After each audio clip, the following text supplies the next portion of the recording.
بسم اللہ الرحمن الرحیم۔ غار حرا کی تنہائی میں مکہ کے پہاڑوں پر رات کے سناٹا چھایا ہوا تھا۔ فضا میں ایک خاموش عظمت تھی۔ ستارے آسمان پر اپنی چمک کے ساتھ گویا نبی کریم صلی اللہ علیہ وسلم کے انتظار میں دمک رہے تھے۔ اسی رات جب حضور صلی اللہ علیہ وسلم تنہائی میں عبادت و تفکر میں مصروف تھے، اللہ تعالیٰ کی طرف سے پہلی وحی نازل ہوئی۔ اقرأ بسم ربک الذی خلق۔ یہ وہ لمحہ تھا جب زمین و آسمان کے درمیان کی فضا لرز اٹھی۔ جبریل علیہ السلام اللہ کے پیغامبر وحی لے کر آئے۔ نبی کریم صلی اللہ علیہ وسلم گھبرا گئے۔ وہ فرشتہ انسانی شکل میں تھا، لیکن اس کے وجود سے ہی ایک غیر معمولی ہیبت محسوس ہو رہی تھی۔ اقرا، جبریل نے کہا۔ نبی کریم صلی اللہ علیہ وسلم نے فرمایا، میں پڑھنا نہیں جانتا۔ پھر فرشتے نے آپ صلی اللہ علیہ وسلم کو اپنے سینے سے لگایا اور 3 مرتبہ یہی فرمایا۔ یہ واقعہ آپ کے دل پر ہمیشہ کے لیے نقش ہو گیا۔ جب آپ صلی اللہ علیہ وسلم گھر لوٹے تو دل تیزی سے دھڑک رہا تھا، جسم کانپ رہا تھا، چہرہ پسینے سے تر تھا۔ آپ صلی اللہ علیہ وسلم نے حضرت خدیجہ رضی اللہ عنہا سے فرمایا، زملونی زملونی، مجھے چادر اڑا دو، مجھے چادر اڑا دو۔ وہ آپ صلی اللہ علیہ وسلم کو چادر میں لپیٹ دیتی ہیں اور محبت سے کہہ دی، اللہ کی قسم، آپ صلی اللہ علیہ وسلم کو اللہ ہرگز ضائع نہیں کرے گا۔ آپ صلہ رحمی کرتے ہیں، سچ بولتے ہیں، یتیموں کا سہارا بنتے ہیں، مہمان نوازی کرتے ہیں۔ یہی وہ لمحہ تھا جب نبی کریم صلی اللہ علیہ وسلم نے پہلی بار محسوس کیا کہ وہ ایک غیر معمولی ذمہ داری کے حامل بن چکے۔ پہلی وحی کے بعد کچھ عرصہ تک کوئی نئی وحی نازل نہیں ہوئی۔ علماء کے درمیان اس وقفے کی مدت میں اختلاف ہے۔ کچھ کہتے ہیں یہ چند دنوں کا تھا، کچھ سے نزدیک چند ہفتوں، اور بعض روایتوں میں چند مہینوں تک کا ذکر ہے۔ یہ وقت نبی کریم صلی اللہ علیہ وسلم کے لیے انتہائی حساس اور غمگین ثابت ہوا۔ آپ صلی اللہ علیہ وسلم کا دل وحی کی روشنی سے لبریز ہو چکا تھا۔ اب جب وہ نور رک گیا تو ایک خلا محسوس ہونے لگا۔ جس طرح ایک پیاسا پانی پینے کے بعد دوبارہ پیاس محسوس کرے، اسی طرح نبی کریم صلی اللہ علیہ وسلم کے دل کو وحی کی لذت کی طلب ہونے لگی۔ صحیح بخاری میں حضرت عائشہ صدیقہ رضی اللہ عنہا فرماتی ہے، پھر وحی ایک مدت کے لیے بند ہو گئی، یہاں تک کہ نبی کریم صلی اللہ علیہ وسلم غمگین ہو گئے اور کبھی کبھی آپ صلی اللہ علیہ وسلم بلند پہاڑیوں پر چڑھ جاتے، مگر ہر بار اللہ تعالیٰ کے فرشتے جبریل ان کے سامنے ظاہر ہوتے اور کہتے، اے محمد، تم یقیناً اللہ کے رسول ہو۔ پھر آپ صلی اللہ علیہ وسلم کا دل مطمئن ہو جاتا۔ صحیح بخاری حدیث نمبر 3۔ یہ وقفہ نبی کریم صلی اللہ علیہ وسلم کی تربیت کا ایک مرحلہ تھا۔ اللہ تعالیٰ چاہتا تھا کہ نبی کریم صلی اللہ علیہ وسلم کے دل پر جو خوف اور ہیبت وحی کا اثر ہوا ہے وہ زائل ہو جائے۔ اب صلی اللہ علیہ وسلم تدریجاً اس عظیم منصب کے لیے تیار ہو جائے، نبوت کے بوجھ کو اٹھانے کے لیے۔ اس دوران نبی کریم صلی اللہ علیہ وسلم کی کیفیت بڑی عجیب تھی۔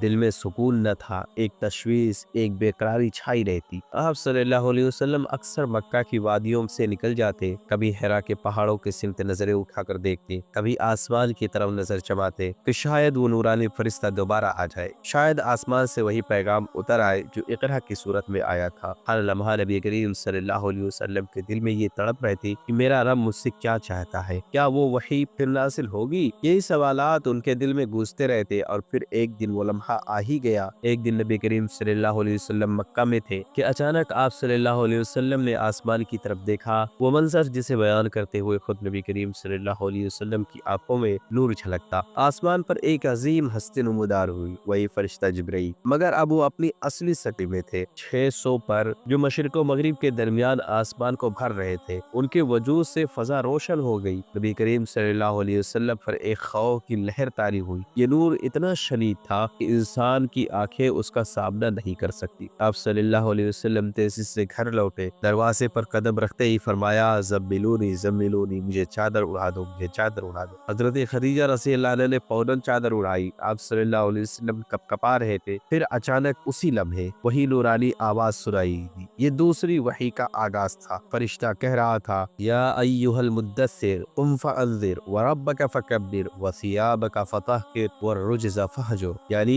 اے چادر اوڑھنے والے، اٹھو اور لوگوں کو خبردار کرو، اپنے رب کی بڑائی بیان کرو، اپنے لباس کو پاک رکھو اور گندگی و شرک سے دور رکھو۔ یہ الفاظ بجلی کی مانند نبی کریم صلی اللہ علیہ وسلم کے دل میں اتر گئے۔ اب وحی کا فاصلہ ختم ہو چکا تھا۔ اللہ تعالیٰ نے اپنے نبی کو باضابطہ دعوت نبوت کا حکم دے دیا تھا۔ آیت کا پہلا جملہ ہی پیغام دے رہا تھا، قم فانذر، اٹھو اور ڈراؤ، یعنی اب خاموشی ختم ہے، اب زمین پر اللہ کا پیغام پہنچانے کا وقت آ گیا ہے۔ پہلے مرحلے میں وہی صرف آپ صلی اللہ علیہ وسلم کی تیاری کے لیے تھی۔ اقرا نے آپ صلی اللہ علیہ وسلم کے علم اور روح کو جگایا، لیکن اب یا ایھا المدثر کے ساتھ دعوت کا باضابطہ آغاز ہوا۔ یہ وہ لمحہ تھا جب نبی کریم صلی اللہ علیہ وسلم کے کندھوں پر پوری انسانیت کی ہدایت کا بوجھ رکھا گیا۔ اللہ تعالیٰ نے گویا فرما دیا، اے نبی، اب تمہیں سونا نہیں، تمہیں آرام نہیں، تم اٹھ کر جہالت میں سوئی ہوئی دنیا کو جگانا ہے۔ حضرت عائشہ صدیقہ رضی اللہ عنہا بیان کرتی ہے کہ جب وحی نازل ہوئی، نبی کریم صلی اللہ علیہ وسلم پر ایک خاص کیفیت طاری ہو جاتی۔ سخت سردی کے دن میں بھی پسینہ بہہ جاتا، کبھی اونٹ پر سوار ہوتے تو اونٹ جھک جاتا۔ یہ کیفیت بتاتی تھی کہ وحی کوئی عام بات نہیں تھی، یہ اللہ کا کلام تھا جو انسانی جسم پر ایک زبردست اثر ڈالتا تھا۔ یا ایھا المدثر دراصل ابراہیمی دعوت کا تسلسل تھا۔ حضرت ابراہیم علیہ السلام نے توحید کی بنیاد رکھی اور اب نبی کریم صلی اللہ علیہ وسلم کو حکم دیا جا رہا تھا کہ وہ اسی مشن کو دنیا میں مکمل کرے۔ جیسے ابراہیم علیہ السلام نے بت پرستی کے خلاف اعلان کیا تھا، ویسے ہی اب نبی کریم صلی اللہ علیہ وسلم کو کہا گیا، والرجس فاہجر، گندگی اور شرک سے دور رہو۔ نبی کریم صلی اللہ علیہ وسلم نے جب حضرت خدیجہ رضی اللہ عنہا کو یہ وحی سنائی تو وہ پہلے ہی ایمان کی روشنی کو محسوس کر چکی تھی۔ انہوں نے پورے یقین سے کہا، یہ وہی فرشتہ ہے جو موسیٰ علیہ السلام کے پاس آیا کرتا تھا۔ اللہ آپ کو ضائع نہیں کرے گا، آپ لوگوں کی مدد کرتے ہیں، مظلوموں کا ساتھ دیتے ہیں، آپ سچے ہیں، امانت دار ہیں۔ اللہ نے آپ کو اس امت کی رہنمائی کے لیے چنا ہے۔ یہ نبی کریم صلی اللہ علیہ وسلم کی جوزہ خدیجہ رضی اللہ عنہا سب سے پہلے ایمان لانے والی بنی۔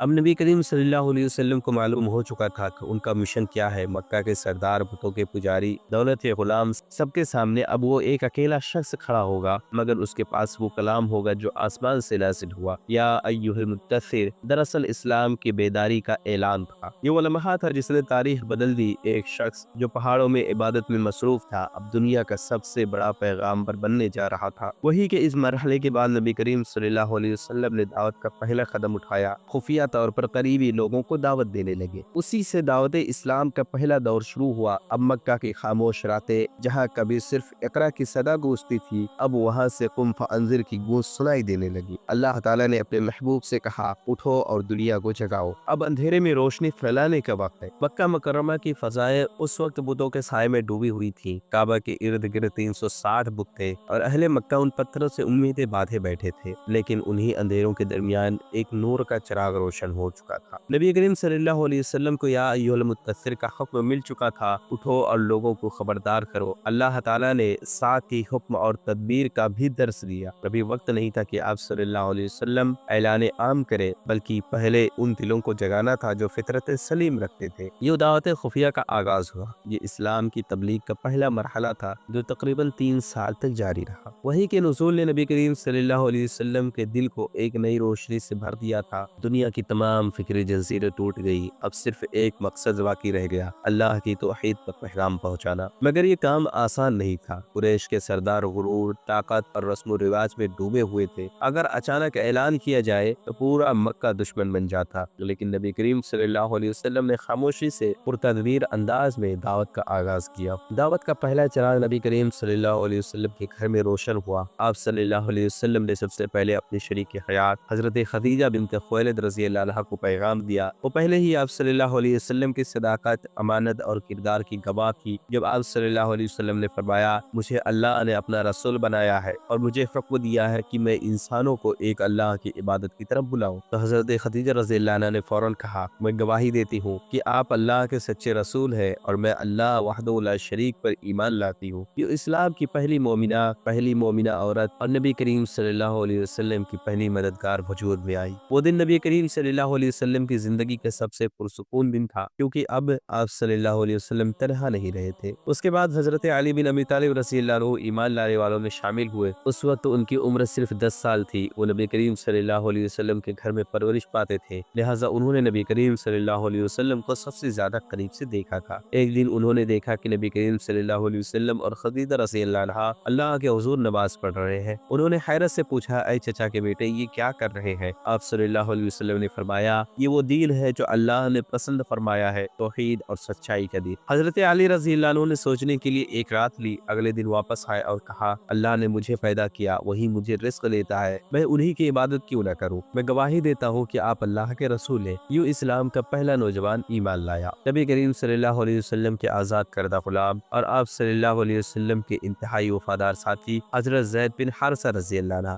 جنہیں آپ صلی اللہ علیہ وسلم بیٹے کی طرح چاہتے تھے، انہوں نے جب نبی کریم صلی اللہ علیہ وسلم کا پیغام سنا تو فوراً کہا میں اللہ اور اس کے رسول پر ایمان لاتا ہوں، میں کبھی آپ کو نہیں چھوڑوں گا۔ یوں وہ اسلام قبول کرنے والے پہلے آزاد کردہ غلام بنے۔ پھر وہ عظیم لمحہ آیا جب اسلام کی دعوت نبی کریم صلی اللہ علیہ وسلم کے قریبی دوست حضرت ابوبکر بن ابی قحافہ رضی اللہ عنہ تک پہنچی۔ ابوبکر رضی اللہ عنہ ایک معزز، نرم دل اور صاحب فہم شخصیت تھے۔ وہ نبی کریم صلی اللہ علیہ وسلم کی زندگی کے ہر پہلو کے گواہ تھے۔ جب نبی کریم صلی اللہ علیہ وسلم نے فرمایا اے ابوبکر میں اللہ کا رسول ہوں اور مجھے انسانوں کی رہنمائی کے لیے بھیجا گیا ہے، تو ابوبکر نے فوراً کہا میں گواہی دیتا ہوں کہ آپ اللہ کے رسول ہیں، میں کبھی آپ پر شک نہیں کروں گا۔ یہ اسلام کی تاریخ کا ایک انقلابی لمحہ تھا، کیونکہ حضرت ابوبکر صدیق رضی اللہ عنہ نے اسلام قبول کرنے کے بعد اپنے اثر و رسوخ سے بہت سے لوگوں کو اسلام کی دعوت دی، جن میں عظیم نام شامل ہے حضرت عثمان بن عفان، حضرت زبیر بن عوام، حضرت عبد الرحمن بن عوف، حضرت سعد بن ابی وقاص اور حضرت طلحہ بن عبید اللہ، اور یہ پہلا گروہ تھا جو اسلام کی بنیاد بنا۔ جب ایمان لانے والوں کی تعداد بڑھنے لگی تو مکہ کے ماحول میں خطرہ محسوس ہونے لگا۔ کفار قریش کے کان کھڑے ہو گئے۔ نبی کریم صلی اللہ علیہ وسلم نے اپنی دعوت کو خفیہ رکھنے کے لیے ایک محفوظ مقام منتخب کیا۔ یہ مقام تھا دار ارقم بن ابی ارقم۔ یہ مکان صفا پہاڑی کے قریب تھا اور اس کے مالک ایک نوجوان صحابی تھے جن کا نام ارقم بن ابی الارقم تھا۔ یہ گھر اسلام کی پہلی درسگاہ، پہلی مسجد اور پہلا خفیہ مرکز بن گیا۔ یہاں نبی کریم صلی اللہ علیہ وسلم صحابہ کو قرآن کی تعلیم دیتے، ایمان، صبر اور تقوی کی تربیت فرماتے۔ یہی ایمان کا چراغ ایک ایک کر کے جلتے رہتے۔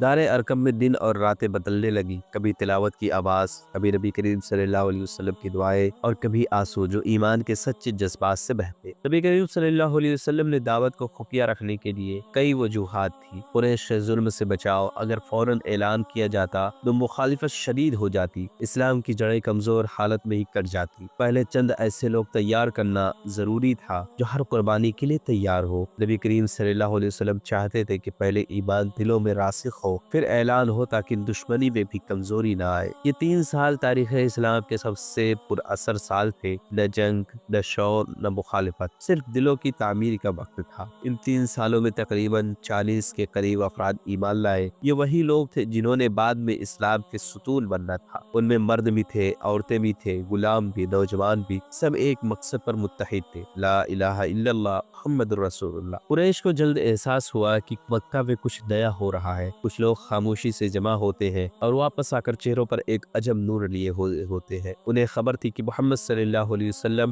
اب کوئی نیا پیغام لا رہے ہیں، لیکن ابھی تک کسی کو معلوم نہیں تھا کہ یہ پیغام کیا ہے۔ اسلام کی یہ ابتدائی دعوت نہ کسی جبر سے تھی، نہ طاقت سے، بلکہ کردار اور سچائی سے تھی۔ حضرت عثمان کا دل نبی کریم صلی اللہ علیہ وسلم کی صداقت سے پگھل گیا۔ حضرت زبیر نبی کریم صلی اللہ علیہ وسلم کے اخلاق سے متاثر ہوئے۔ حضرت سعد بن ابی وقاص کو قرآن کے الفاظ نے بدل دیا۔ یہ وہ نسل تھی جس نے تاریخ کا دھارا موڑ دیا۔ جب یہ ابتدائی جماعت تیار ہوئی، اللہ تعالیٰ کا حکم نازل ہوا کہ اب دعوت کو خفیہ رکھنے کا وقت ختم ہو چکا ہے۔ اب وہ وقت آ گیا ہے کہ نبی کریم صلی اللہ علیہ وسلم صفا پہاڑی پر چڑھ کر پورے مکہ کی قوم کو پکارے، اور یوں خفیہ دعوت کے 3 سال مکمل ہوئے۔ ایک خاموش انقلاب زمین پر جڑیں پکڑ چکا تھا، جس کی گونج جلد ہی پوری دنیا میں سنائی دینے والی